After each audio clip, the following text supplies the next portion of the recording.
Hello crochet friends, Graceface here, and today I am going to show you how to make this cute little bag charm slash keychain. You could also display these in a cute little jar or maybe even in just a plain old Ziploc bag. I have a few different color examples that you could choose from. We've got orange here and a pink down here, but I also have purple, a crowd favorite. I'm going to show you how to make this and talk about my tips and tricks for working with this furry yarn where it's very hard to see what you are doing. So first, let's talk about materials.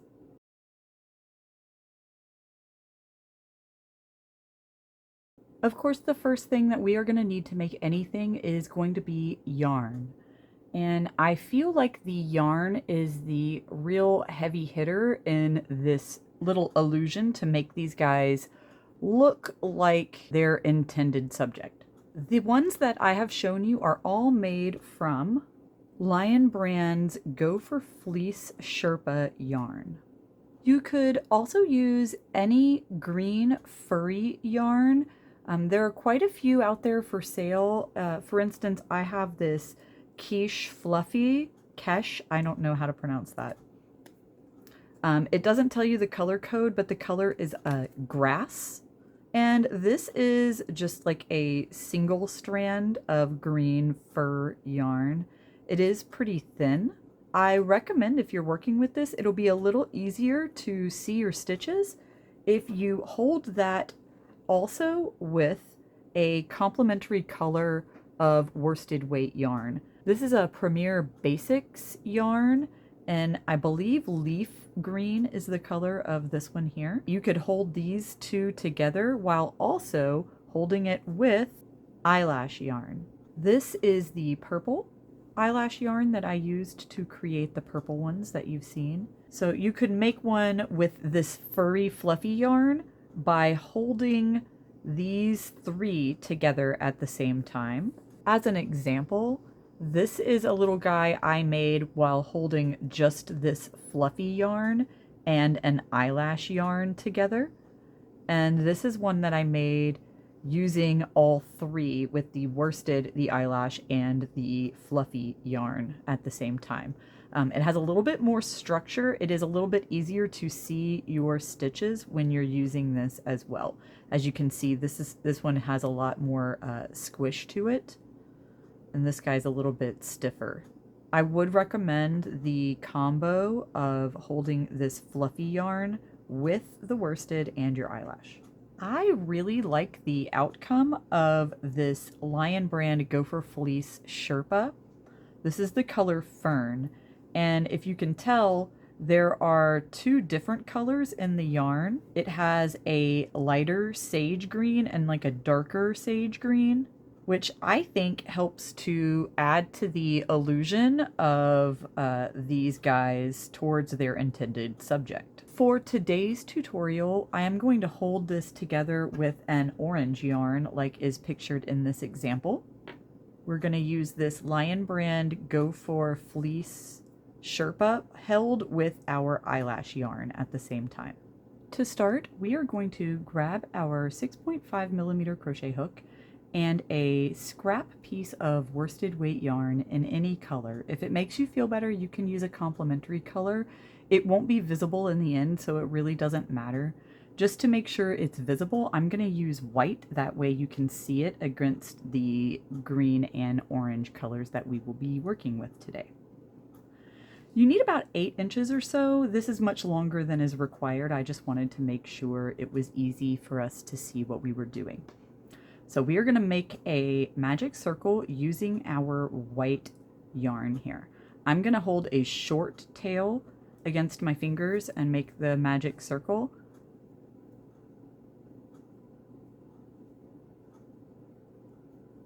Now that way I will know that this short end is the end I pull to close my magic circle, and that the long end is the piece that I am going to use to secure the yarn together. So now we've got our magic circle started here, and we are going to switch over to using our combo of the green and orange yarn. So we're just gonna, having a little bit of a tail, we're gonna put that onto our crochet hook and we're gonna pull it through the white yarn, and I'm gonna pull the long tail of our magic circle to kind of secure the yarn together. And we are going to chain one, just like that.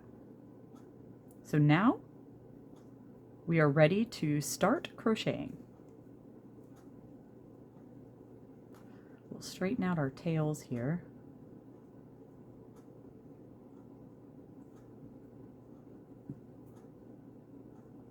We are going to place 6 single crochet into our magic circle. So I'm going to do my first stitch, and before we move on at all, I'm going to grab a stitch marker and I'm going to place a stitch marker through my first stitch and close it so I don't have it fall out while I'm working. Now that we've got our stitch marker marking where our first stitch is, we're going to place 5 more single crochet into our magic circle. I'm going to make sure we grab both pieces of yarn every time.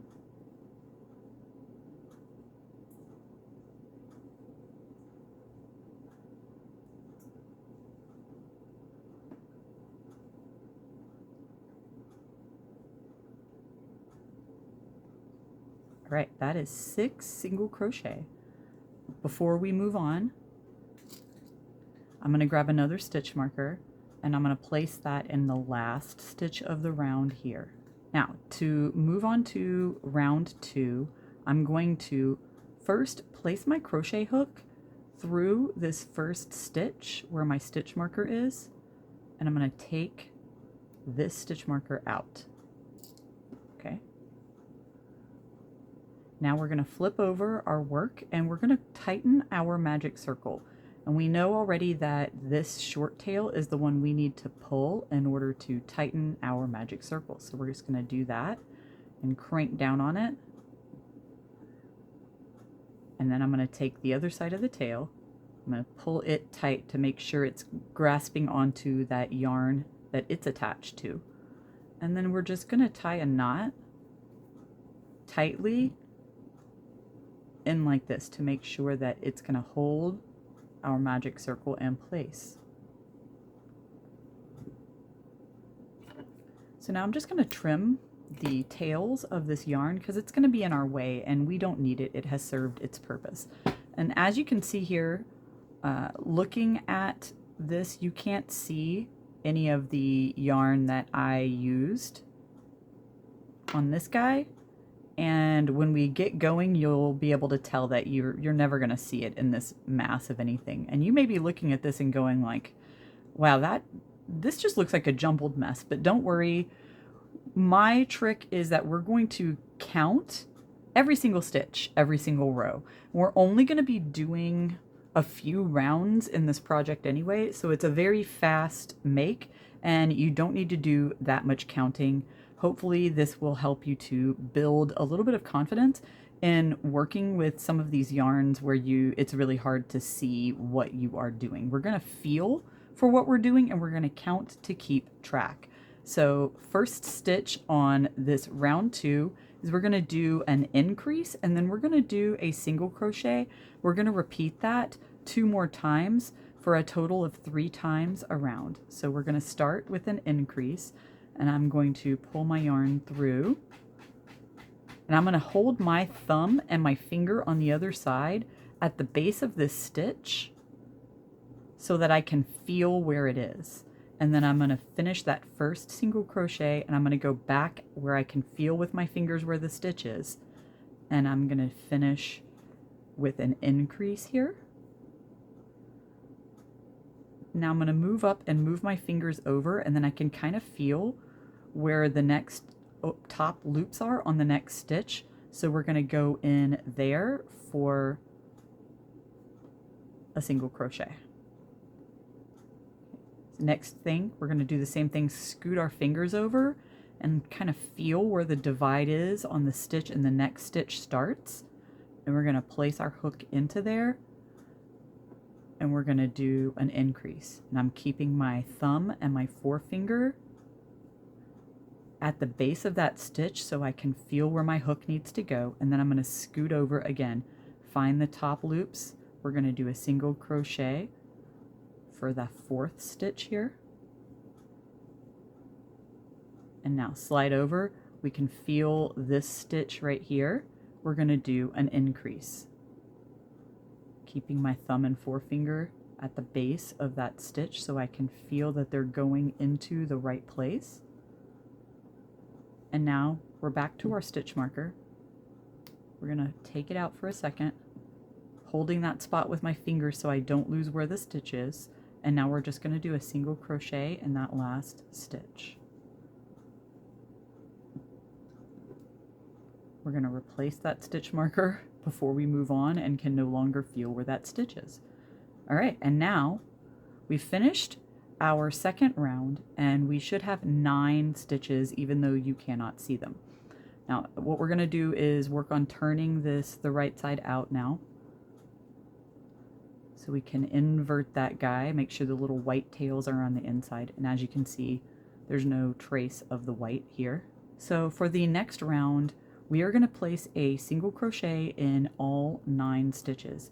Same thing, we're just going to kind of feel for where the next stitch is. 1,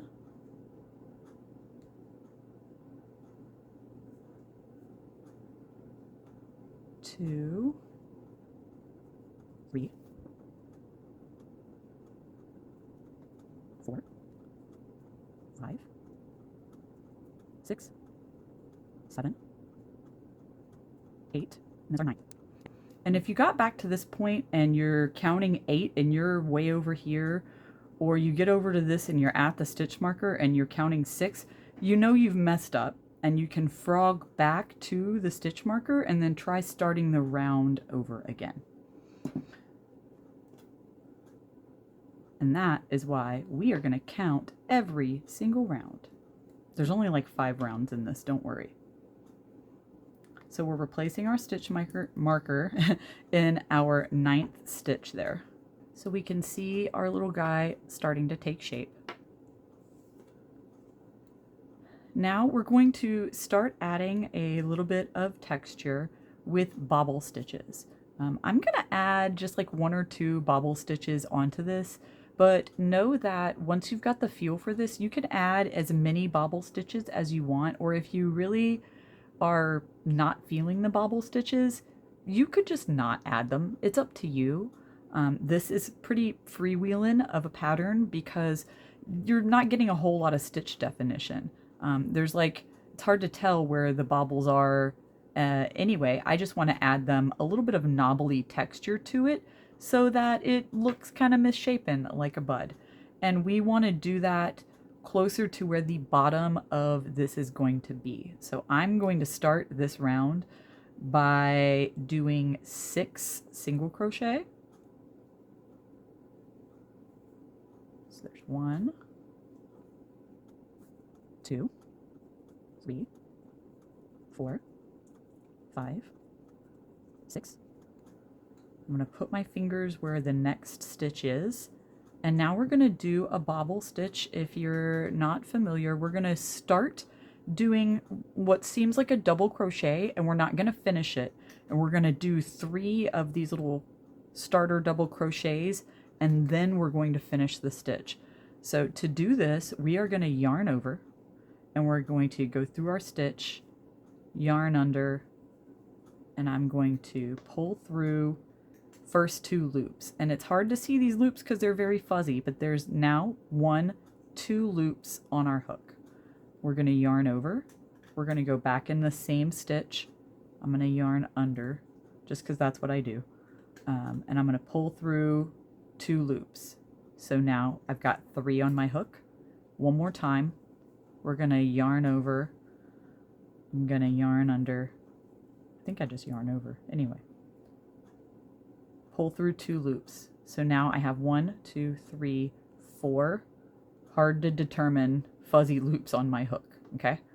And then I'm going to yarn over here and we're going to pull through everything. I'm going to move my fingers over to this next stitch. So that's our 7th. We should be at stitch 8 here. And I'm going to single crochet our 8th stitch. And when I do, I'm going to push with my finger and pop that little bobble stitch out. And now we're doing our 9th.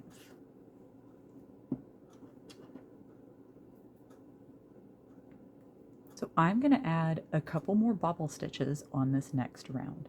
We're going to start off with a bobble stitch in our very first stitch. So we're just going to repeat that. Yarn over, go through, yarn over, pull through 2. We're going to do that 3 times.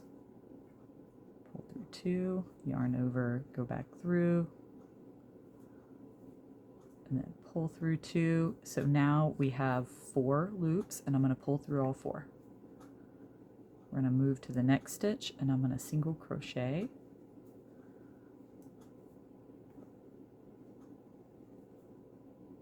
I'm going to do 3 single crochet. So there was 1,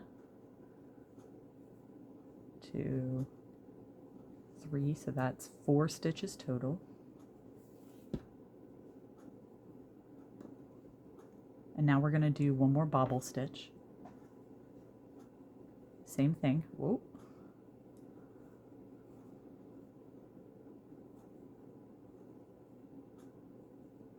That's 2. And 3.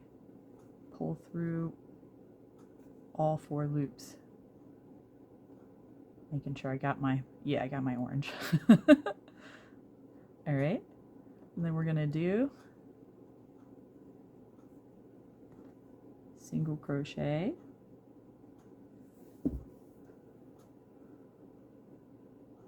that's 5,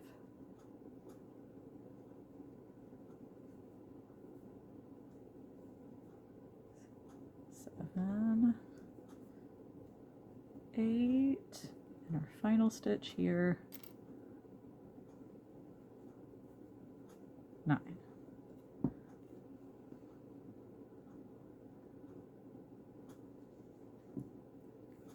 Okay.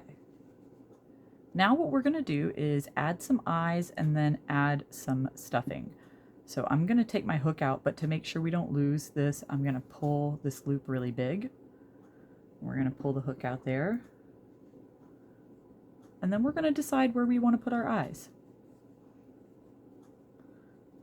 And I think we could put them on like this side here, or we could put them over here. I'm kind of feeling putting them right here. To do our eyes, I'm going to glue the washers onto the back of my safety eyes. That way they don't pop out. These guys are quite fuzzy and the yarn area is kind of thick, and I want to make sure that these eyes stay firmly in place. So I've got some washers. Let me get my safety eyes here. I'm gonna use, I think these are a 12mm eye. We got 2 washers and our eyes. You can use whatever size eyes make your heart happy. Pull the top off of my E6000 here. You can use hot glue, fabric glue, whatever floats your boat. So place your eyes into round 3. And we're going to do these like 1 or 2 stitches apart. Like that, like about a finger width. This is how I secure my eyes. So I'm going to turn this guy inside out. Pull all of the furry yarn pieces away from the stalk of our safety eye. I'm going to take my glue. I'm going to get a little bit of glue on the stick of this guy. Then I'm going to take my washer. I'm going to put it onto the safety eye. And I'm going to push it down.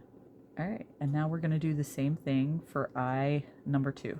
Now we are going to stuff our little guy. I grabbed a handful of whatever polyfill came out of the bag. We will not need this much, probably. I don't think I'll need the extra over here.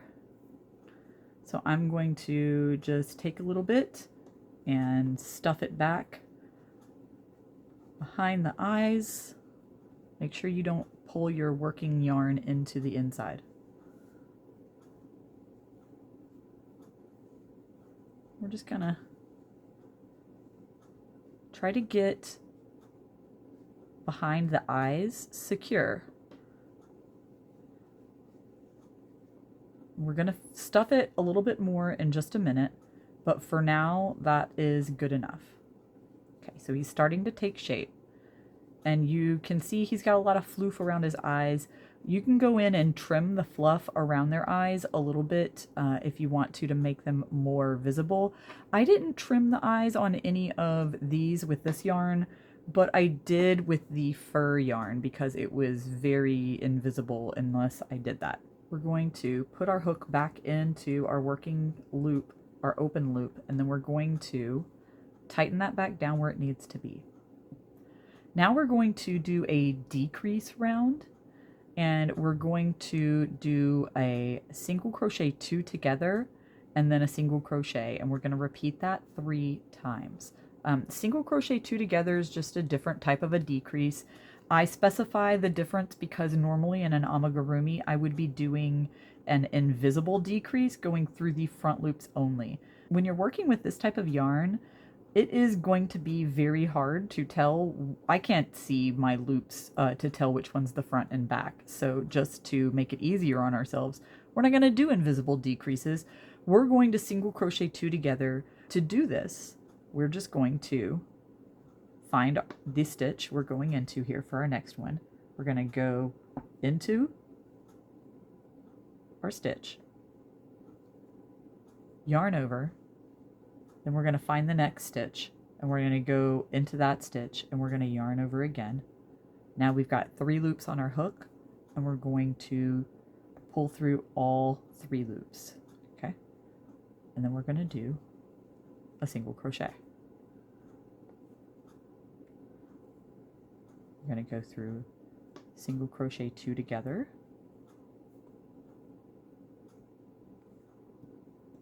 and then single crochet,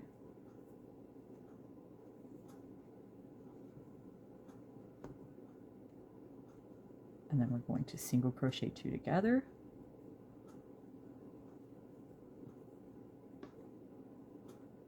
and in our last one we're going to remove our stitch marker, and then we're just going to single crochet.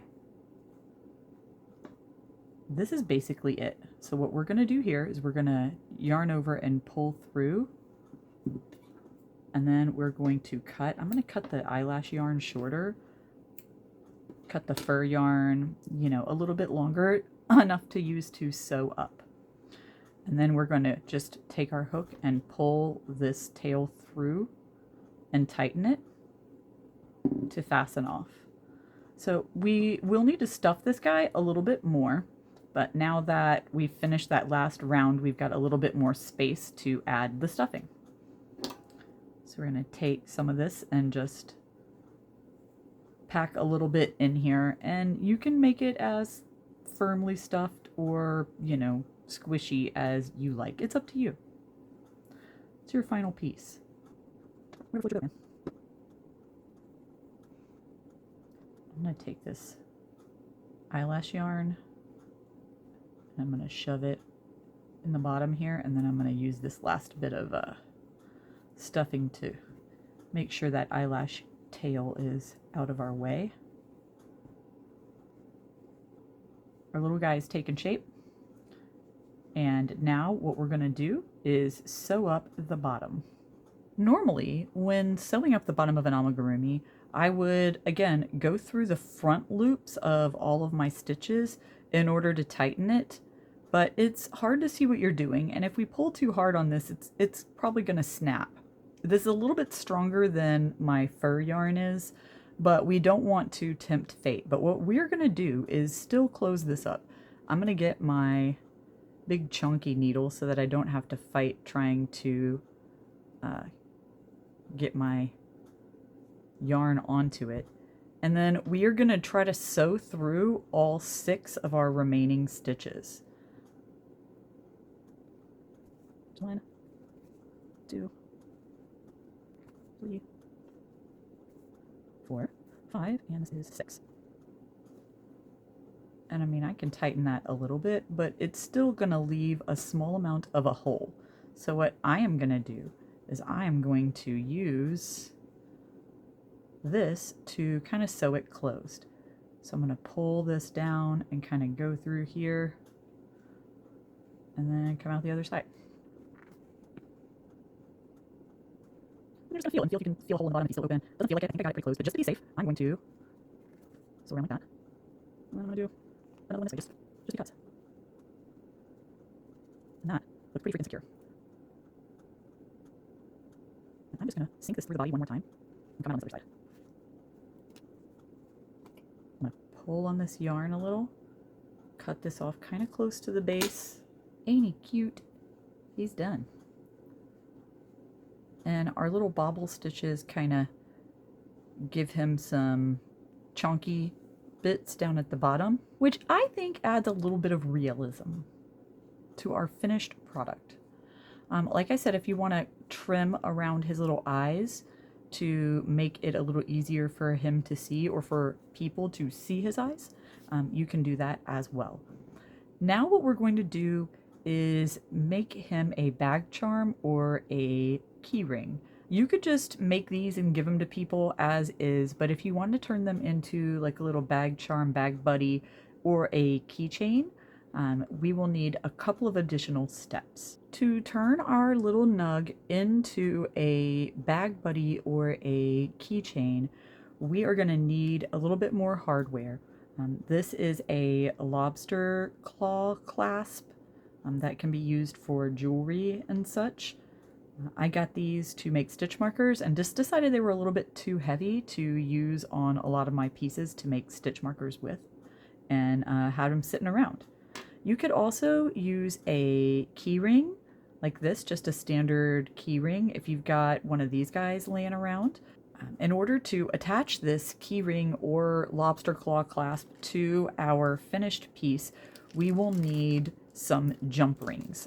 This is, again, a bag of jump rings I had that came with some other craft stuff that I got at some point. The joy of being a craft hoarder is that I have a lot of random stuff laying around all the time to work with. I think these are 8mm jump rings, but you could use 8 or 10mm jump rings. We're going to grab 2 of these. If you have some needle nose pliers, you could use those if you'd like as well. So to attach this guy, we're going to take one of our jump rings and we're going to attach that to our finished piece, and then we're going to use the second jump ring to attach the claw or claw clasp or key ring to the nug buddy. Because of the density and thickness of this little guy's material, it's hard to get in without opening it a bit more. When you open jump rings, you don't want to pull them apart. You want to separate them laterally. Like we're going to pull these 2 things apart rather than pull them open, if that makes sense. Okay. Now we've got a little bit wider of a gap that we can use. I'm going to place this underneath one of the stitches at the top, close to the middle. I'm going to hold this with my needle nose pliers just to be able to get more of a direction and a grip. We're going to find the center and the top and just try to near the center, like center between the eyes.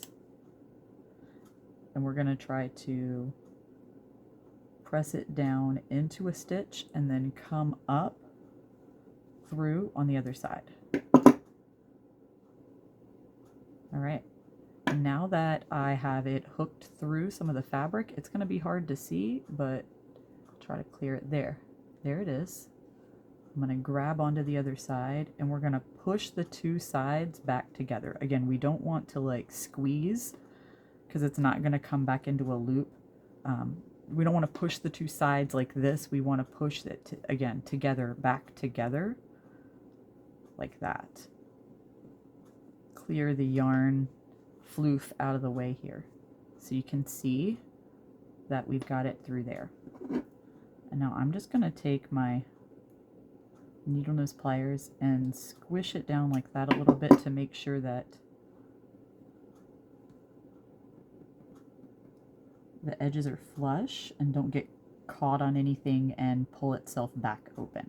You just want to make sure that your jump ring is closed appropriately.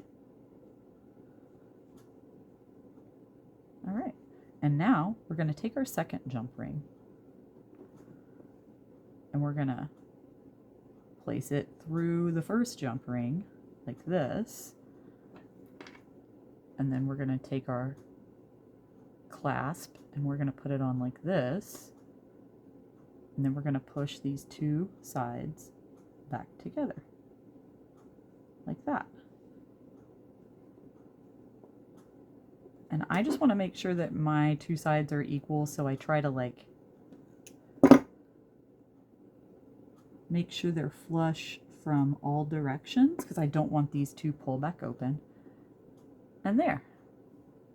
Now we have a claw attached to our cute little nug guy. Now you could go freeform and, you know, put bobbles wherever you want, or don't do bobbles at all. That is up to you. On this purple guy, I did not do any bobbles whatsoever, just to kind of give you an idea of the difference. It gives it a slight bit of dimension and shape.